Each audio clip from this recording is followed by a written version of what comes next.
नमस्कार दोस्तों। आज हम आपके लिए लेकर आए हैं प्रसिद्ध साहित्यकार श्री यशपाल जी द्वारा रचित एक बेहद विचारोत्तेजक कहानी, सच बोलने की भूल। तो आइए इस दिलचस्प और सच्चाई की कीमत पर आधारित कहानी को सुनते हैं।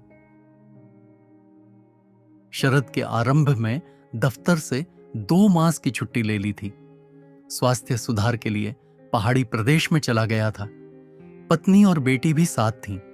बेटी की आयु तब 7 वर्ष की थी। उस प्रदेश में बहुत छोटे छोटे पड़ाव हैं। एक खच्चर किराए पर ले लिया था। असबाब खच्चर पर लाद लेते थे और तीनों हंसते बोलते पड़ाव पड़ाव पैदल यात्रा कर रहे थे। रात पड़ाव की किसी दुकान पर या डाक बंगले में बिता देते थे। कोई स्थान अधिक सुहावना लग जाता तो वहां 2 रात ठहर जाते। एक पड़ाव पर हम लोग डाक बंगले में ठहरे हुए थे। वह बंगला छोटी सी पहाड़ी के पूर्वी आंचल में है। बंगले के चौकीदार ने बताया, साहब लोग आते हैं तो छोटी से सूर्यास्त का दृश्य जरूर देखते हैं। चौकीदार ने बता दिया कि बंगले के बिल्कुल सामने से ही जंगलाती सड़क पहाड़ी तक जाती है। पत्नी सुबह 8 मील पैदल चल चुकी थी। उसे संध्या फिर पैदल 3 मील चढ़ाई पर जाने और लौटने का उत्साह अनुभव न हुआ, परंतु बेटी साथ चलने के लिए मचल गई। चौकादीर ने आश्वासन दिया, लगभग 1.5 मील सीधी सड़क है और फिर पहाड़ी पर अच्छी साफ पगडंडी है। जंगली जानवर इधर नहीं है। सूर्यास्त के बाद कभी कभी छोटी जाति के भेड़िए जंगल से निकल आते हैं। भेड़िए भेड़ बकरी के मेमने या मुर्गियां उठा ले जाते हैं, आदमियों के समीप नहीं आते। मैं बेटी को साथ लेकर सूर्यास्त से 3 घंटे पूर्व ही छोटी का ओर चल पड़ा। सावधानी के लिए टार्च साथ ले ली। पहाड़ी तक 1.5 मील रास्ता बहुत सीधी साफ था। चढ़ाई भी अधिक नहीं थी। पगडंडी से छोटी तक चढ़ने में भी कुछ कठिनाई नहीं हुई। पहाड़ की छोटी पर पहुंचकर पश्चिम की ओर बर्फानी पहाड़ों को श्रृंखलाएं फैली हुई दिखाई दी। क्षितिज पर उतरता सूर्य बर्फ से ढंकी पहाड़ी की रीढ़ को छूने लगा तो ऊंची नीची आगे पीछे खड़ी हिमाच्छादित पर्वत श्रृंखलाएं अनेक इंद्रधनुषों के समान झलमलाने लगीं। हिम के स्फटिक कणों की चादरों पर रंगों के खिलवाड़ से मन उमग उमग उठता था। बच्ची उल्लास से किलक किलक उठती थी। सूर्यास्त के दृश्य का सम्मोहन बहुत प्रबल था, परंतु ध्यान भी था। रास्ता दिखाई देने योग्य प्रकाश में ही डाक बंगले को जाती जंगलाती सड़क पर पहुंच जाना उचित है। अंधेरे में असुविधा हो सकती है। सूर्य आग की बड़ी थाली के समान लग रहा था। वह थाली बर्फ की शूली पर अपने किनारे पर खड़ी वेग से घूम रही थी। आग की थाली का शनैः शनैः बर्फ के कंगूरों की ओट में सरकते जाना बहुत ही मनोहारी लग रहा था। हिम के असम विस्तार पर प्रतिक्षण रंग बदल रहे थे। बच्ची उस दृश्य को विस्मय से मुंह खोले देख रही थी। दुलार से समझाने पर भी वह पूरे सूर्य के पहाड़ी की ओट में हो जाने से पहले लौटने के लिए तैयार नहीं हुई। सहसा सूर्यास्त होते ही छोटी पर बर्फ की श्यामल नीलिमा फैल गई। पहाड़ी की छोटी पर अब भी प्रकाश था, पर हम ज्यों-ज्यों पूर्व की ओर नीचे उतर रहे थे, अंधेरा घना होता जा रहा था। आपको भी अनुभव होगा कि पहाड़ों में सूर्यास्त का झुटपुट उजाला बहुत देर तक नहीं बना रहता। सूर्य पहाड़ की ओट में होते ही उपत्यका में सहसा अंधेरा हो जाता है। मैं पगडंडी पर बच्ची को आगे किए पहाड़ी से उतर रहा था। अब धुंध हल्का हो जाने के कारण स्थान स्थान पर कई पगडंडियां निकलती फटती जान पड़ती थीं। हम स्मृति के अनुभव से अपनी पगडंडी पहचान कर नीचे जिस रास्ते पर उतरे, वह डाक बंगले की पहचानी हुई जंगलाती सड़क नहीं जान पड़ी। अंधेरा हो गया था। रास्ता खोजने के लिए छोटी की ओर चढ़ते तो अंधेरा अधिक घना हो जाने और अधिक भटक जाने की आशंका थी। हम अनुमान से पूर्व की ओर जाती पगडंडी पर चल पड़े। जंगल में घुप अंधेरा था। टार्च से प्रकाश का जो गोला सा पगडंडी पर बनता था, उससे कटीले झाड़ों और ठोकर से बचने के लिए तो सहायता मिल सकती थी, परंतु मार्ग नहीं ढूंढा जा सकता था। चौकीदार ने अंचल में आसपास काफी बस्ती होने का आश्वासन दिया। सोचा, समीप ही कोई बस्ती या झोंपड़ी मिल जाएगी, रास्ता पूछ लेंगे। हम टार्च के प्रकाश में झाड़ियों से बचते पगडंडी पर चले जा रहे थे। 20-25 मिनट चलने के बाद एक हमारा रास्ता काटती हुई एक अधिक चौड़ी पगडंडी दिखाई दे गई। सामने एक के बजाय 3 मार्ग देखकर दुविधा और घबराहट हुई। ठीक मार्ग कौन सा होगा? अपने लक्ष्य की ओर बढ़ने की अपेक्षा भटकाव का ही अवसर अधिक हो गया था। घना अंधेरा, जंगल में रास्ता जान सकने का कोई उपाय नहीं था। आकाश में तारे उजले हो गए थे, परंतु मुझे तारों की स्थिति में दिशा पहचान सकने की समझ नहीं है। पूर्व दिशा दाईं ओर होने का अनुमान था, इसलिए चौड़ी पगडंडी पर दाईं ओर चल दिए। आधे घंटे चलने पर एक और पगडंडी रास्ता काटती दिखाई दी। समझ लिया हम बहुत भटक गए हैं। मैंने सीधे सामने चलते जाना ही उचित समझा। जंगल में अंधेरा बहुत घना था। उत्तरी वायु चल पड़ने से सर्दी भी काफी हो गई थी। अपनी घबराहट बच्ची से छिपाया था। बच्ची भयभीत न हो जाए, इसलिए उसे बहलाने के लिए और उसे रुकावट का अनुभव न होने देने के लिए कहानी सुनाने लगा। परंतु भलाव थकावट को कितनी देर भुलाए रखता। बच्ची बहुत थक गई थी, वह चल नहीं पा रही थी। कुछ समय उसे शीघ्र ही बंगले जाने का आश्वासन देकर उत्साहित किया और फिर उसे पीठ पर उठा लिया। वह मेरे कंधे के ऊपर से मेरे सामने टार्च का प्रकाश डालती जा रही थी। मैं बच्ची के बोझ और थकावट से हांफता हुआ अज्ञात मार्ग पर अज्ञात दिशा में चलता जा रहा था। मेरी पीठ पर बैठी बच्ची सर्दी से सिहर सिहर उठती थी और मैं हांफ हांफ कर पसीना पसीना हो गया था। कुछ समय बाद मैं दम लेने के लिए बच्ची को पगडंडी पर खड़ा करके घड़ी देख लेता था। अधिक रात न हो जाने के आश्वासन से कुछ साहस मिलता था। हम अजाने जंगल के घने अंधेरे में 2.5 घंटे तक चल चुके थे। मेरी घड़ी में 9:30 बज गए तो मेरा मन बहुत घबराने लगा। बच्ची को कहानी सुनाकर बहलाना संभव न रहा। वह जंगल में भटक जाने के भय से मां को याद कर ठुसक ठुसक कर रोने लगी। बंगले में अकेली घबराती पत्नी के विचार ने और भी व्याकुल कर दिया। मेरी टांगें थकावट से कांप रही थीं। सर्दी बहुत बढ़ गई थी। जंगल में वृक्ष के नीचे रात काट लेना भी संभव नहीं था। छोटे भेड़िए भी याद आ गए। वहां के लोग उन भेड़ियों से नहीं डरते थे, पर छोटी बच्ची साथ होने पर भेड़िए से भेंट की आशंका से मेरा रक्त जमा जा रहा था। हम जंगल से निकलकर खेतों में पहुंचे तो 10 बज चुके थे। कुछ खेत पार कर चुके तो तारों के प्रकाश में कुछ दूरी पर झोपड़ी का आभास मिला। झोपड़ी में प्रकाश नहीं था। बच्ची को पीठ पर उठाए फसल भरे खेतों में से झोपड़ी की ओर से बढ़ने लगा। झोपड़ी के कुत्ते ने हमारे उस ओर बढ़ने का एतराज किया। कुत्ते की क्रोध भरी ललकार से सांत्वना ही मिली। विश्वास हो गया झोपड़ी सूनी नहीं थी। पहाड़ों में वर्षा की अधिकता के कारण छतें ढालू बनाई जाती हैं। गरीब किसान ढालू छत के भीतर स्थान का उपयोग कर सकने के लिए अपनी झोपड़ियों को 2 तल्ला कर लेते हैं। मिट्टी की दीवारें, फूस की छत और चारों ओर कांटों की ऊंची बाढ़। किसान लोग नीचे के तल्ले में अपने पशु बांध लेते हैं और ऊपर के तल्ले में उनकी गृहस्थी रहती है। मैं झोपड़ी की बाढ़ के मोहरे पर पहुंचा तो कुत्ता मालिक को चेताने के लिए बहुत जोर से भौंका। झोपड़ी का दरवाजा और खिड़की बंद थे। मेरे कई बार पुकारने और कुत्ते के बहुत उत्तेजना से भौंकने पर झोपड़ी के ऊपर के भाग में छोटी सी खिड़की खुली झुंझलाहट की ललकार सुनाई दी। कौन है? इतनी रात गए, कौन आया है? झोपड़ी के भीतर अंधेरे में से आती ललकार को उत्तर दिया, मुसाफिर हूं, रास्ता भटक गया हूं। छोटी बच्ची साथ है। पड़ाव के डांग बंगले पर जाना चाहता हूं। खिड़की से एक किसान ने सिर बाहर निकाला और क्रोध से फटकार दिया, तुम शहरी हो ना? तुम आवारा लोगों को देहात में क्या काम? चोरी चकारी करने आए हो? भाग जाओ, नहीं तो काटकर 2 टुकड़े कर देंगे और कुत्ते को खिला देंगे। किसान को अपनी और बच्ची की दयनीय अवस्था दिखलाने के लिए अपने ऊपर टार्च का प्रकाश डाला और विनती की, बाल बच्चेदार गृहस्थ हूं। छोटी का सूर्यास्त देखने गए थे, भटक गए। पड़ाव के बंगले में बच्चे की मां हमारी प्रतीक्षा कर रही है। बंगले का चौकीदार बता देगा। पड़ाव के डाक बंगले पर जाना चाहता हूं। रास्ता दिखाकर पहुंचा दो तो बहुत कृपा हो। तुम्हें कष्ट तो होगा, यथाशक्ति मूल्य चुका दूंगा। किसान और भी क्रोध से झल्लाया, पड़ाव और डाक बंगला तो यहां से 7 मील है।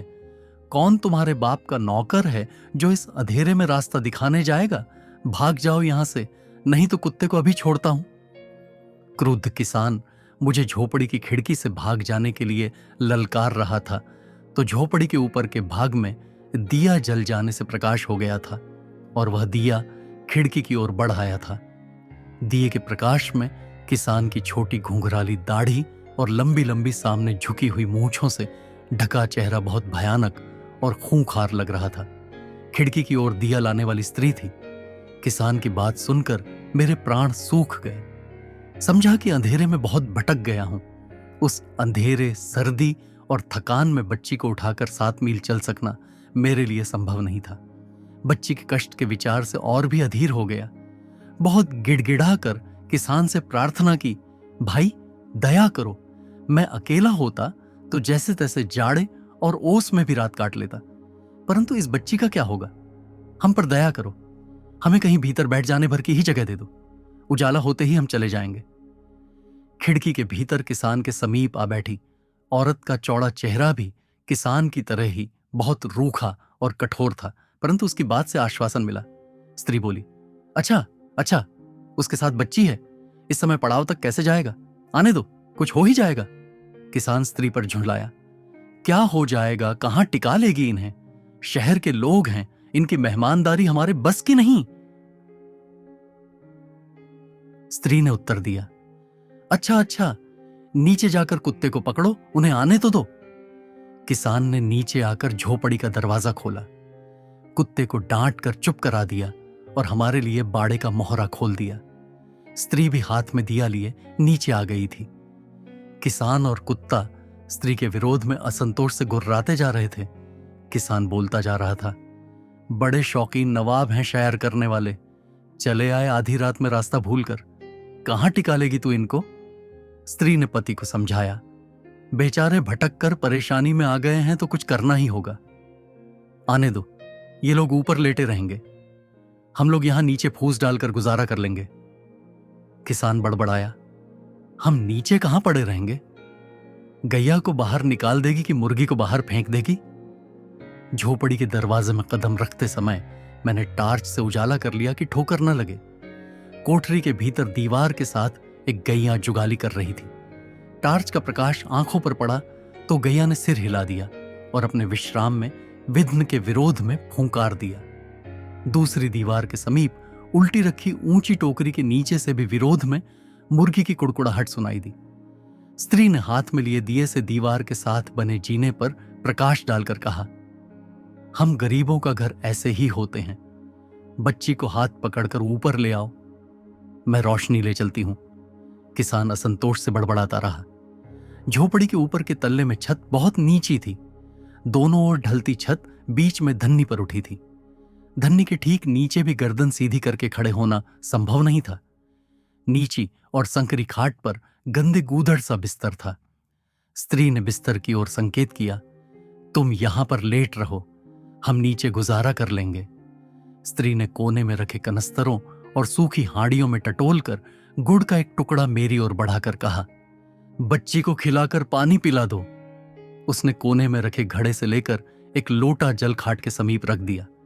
स्त्री दिया उठाकर जीने की ओर बढ़ती हुई बोली, क्या करूं, इस समय घर में आटा भी नहीं है, सांझ को ही चुक गया, सुबह ही पंचक्की पर जाना होगा। स्त्री जीने की ओर बढ़ती हुई ठिठक गई।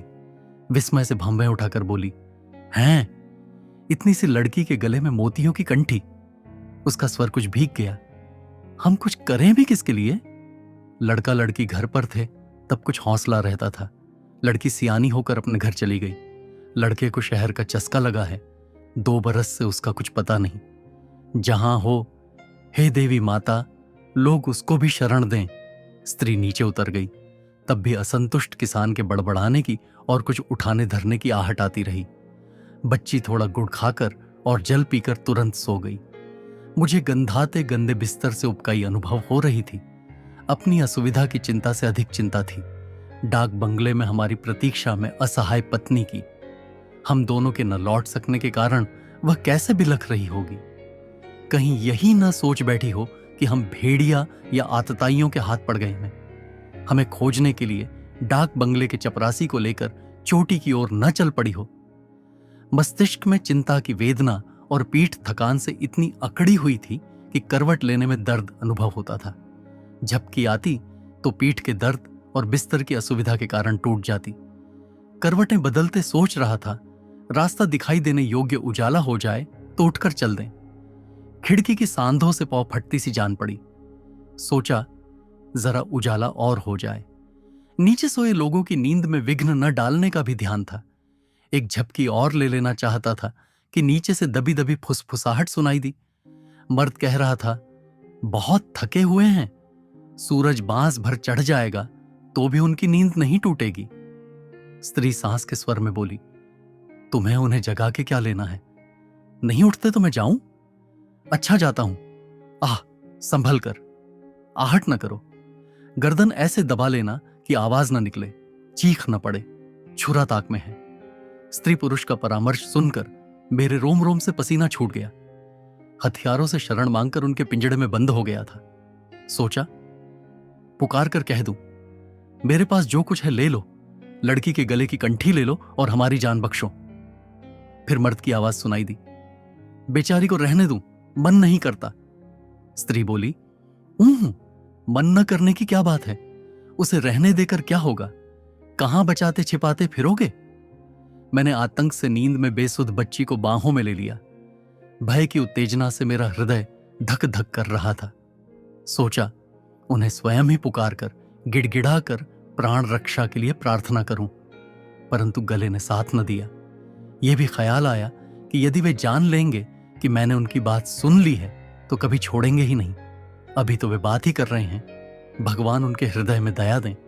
सोचा यदि किसान के ऊपर आते ही मैं उसे धक्के से नीचे गिराकर चीख पड्डूं, पर जाने आसपास मील 2 मील तक कोई दूसरे लोग भी हैं या नहीं।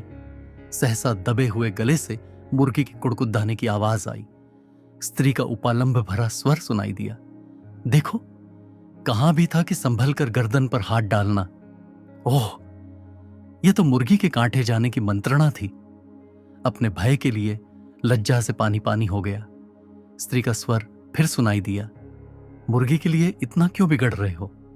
शहर के बड़े लोगों की बड़ी बातें होती हैं, खातिर से खुश हो जाएं तो बख्शीश में जो चाहें दे जाएं।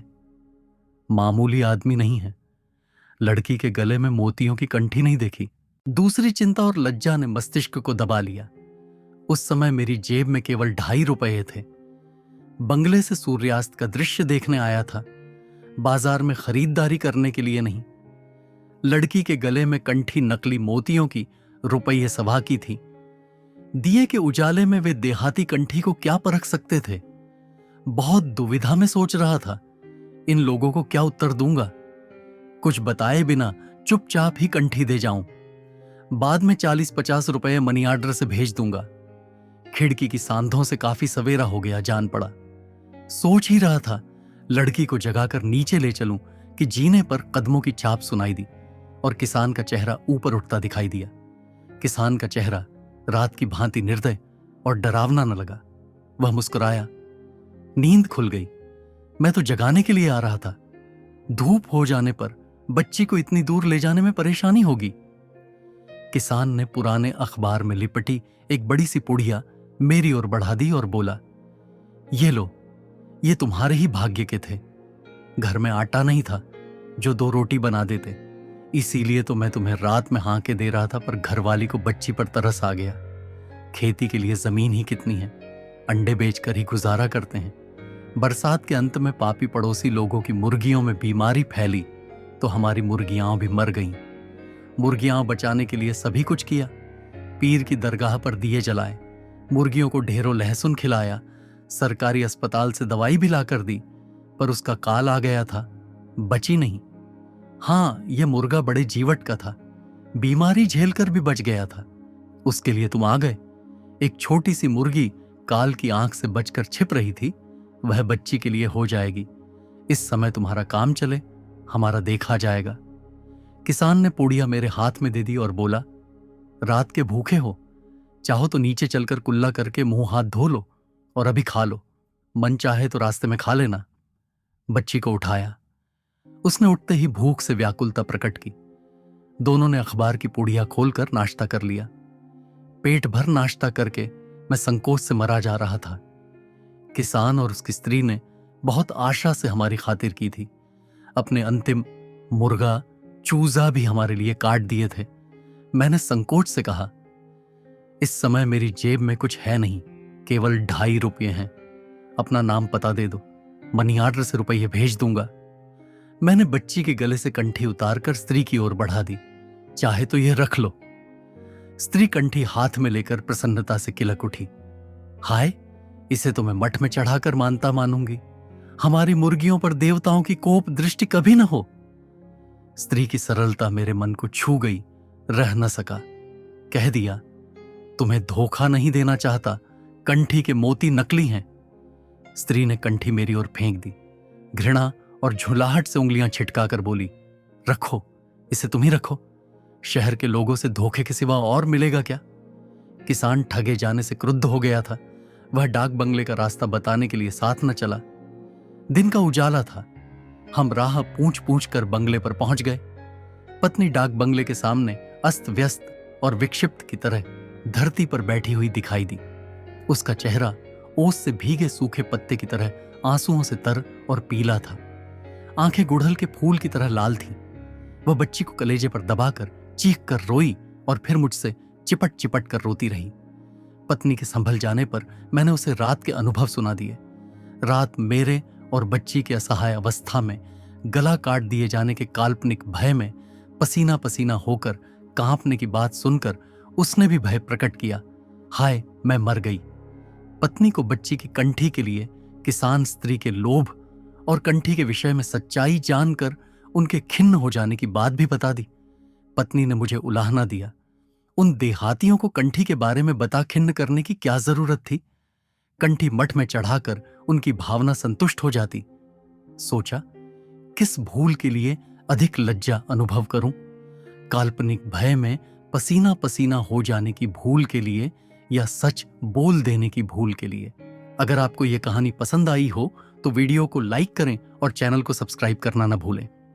धन्यवाद।